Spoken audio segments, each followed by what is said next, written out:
The Lost Key.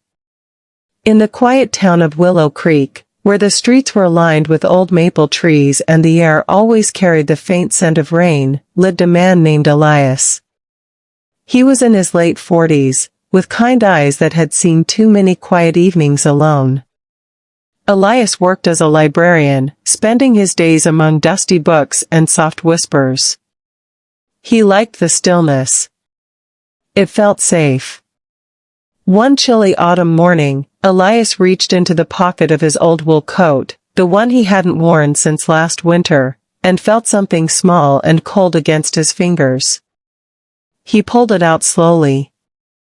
It was an old brass key, worn smooth from years of being carried. The key had no tag, no label, nothing to tell him where it belonged. He turned it over in his hand, puzzled. He didn't remember putting it there. All day at the library, the key stayed in his pocket, heavy and mysterious. Every time he reached for a pen or a book, his fingers brushed against it, and a small question grew inside him: what door does this open? That evening, after closing the library, Elias walked home under a sky the color of faded lavender. The streets were empty except for the rustle of leaves chasing each other across the pavement. He decided he would find out. He would let the key lead him. For the next few days, Elias carried the key with him everywhere. He tried it in the front door of his small house, too small. He tried it in the back gate, too big. He even walked to the old church on Maple Street and tried the side door, but it didn't fit. Each time the key refused to turn, he felt a strange mix of disappointment and curiosity. It was as if the key was waiting for the right moment, the right place.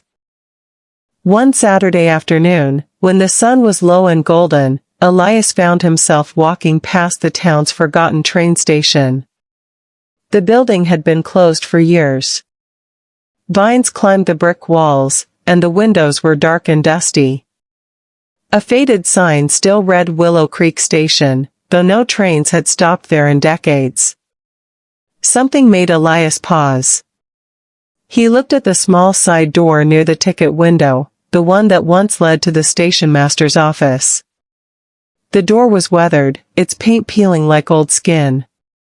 Without really thinking, he stepped forward, pulled the key from his pocket, and slid it into the lock. It turned. A soft click echoed in the quiet air. Elias pushed the door open slowly. Inside, the room smelled of old wood and time. Sunlight slanted through a cracked window, lighting up dust motes that danced like tiny stars. On the desk in the center of the room sat a small wooden box, covered in a thin layer of dust. Elias walked toward it, his heart beating a little faster. He opened the box with trembling hands. Inside was a faded photograph of a young woman smiling, holding a baby in her arms. Behind the photo was a short letter written in careful handwriting. My dearest Elias. If you are reading this, it means you found the key. I left it in your coat pocket the day we said goodbye at this very station. I hoped one day you would come looking for what we left behind.